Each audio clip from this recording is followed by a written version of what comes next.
Hello friends, good morning. இன்றைக்கி காலையில் பார்த்தீங்கன்னா சூரியன் வரத்துக்கு ரெடியாக இருந்தது. ஸோ கிளைமேட் நல்லா இருந்தது. கடகடன்னு நினச்சி வேலையெல்லாம் முடிச்சிடலான்னு வெயில் வரத்துக்குள்ளே இன்றைக்கி பார்த்தீங்கன்னா சூப்பராக ஒரு கேரட்டு பீன்ஸ் கிழங்கு போட்ட ஒரு கதம்ப சாம்பார் தான் ரெடி பண்ணிகிட்ருக்கிறேன். ஸோ சாம்பார் ரெடி பண்ணிட்டு அதுக்கப்புறம் பார்த்திங்கன்னா மாவு கொஞ்சம் இருந்தது, தோசை போட்டு கொடுத்துலாம் ரெடி பண்ணேன். பாப்பா எப்போவுமே காலையில் தோசை தான் கேட்குறா. ஸோ ஒரு தோசை போட்டு கொடுத்தா சாப்பிட்டு கிளம்பிடுறா.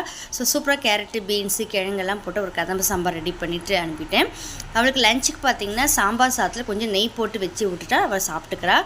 இப்போல்லாம் வரத்துக்கு 5 o'clock ஆகிறதுனால பசி அதிகமாக எடுக்குதுமான்றா. ஸோ அதனால் சாம்பார் போட்டு அதில் வந்து நெய் அதிகமாக போட்டு கொஞ்சம் சாப்பிட கொஞ்சம் எக்ஸ்ட்ராவே வச்சு அனுப்பிடுறேன். அப்புறம் பார்த்திங்கன்னா நானும் பையனும் கிளம்பி ஸ்கூலுக்கு போகிற வேலை இருந்தது. பையனுக்கு வந்து இன்றைக்கி வந்து +2 மார்க் ஷீட் கொடுக்குறாங்க. ஸோ வந்து வாங்கிக்க சொன்னாங்க. அதை வாங்குறதுக்காக நானும் பையனும் கிளம்பி ஸ்கூலுக்கு போய் மார்க் ஷீட் வாங்கிட்டு அப்படியே வேலூர் போயிட்டோம்.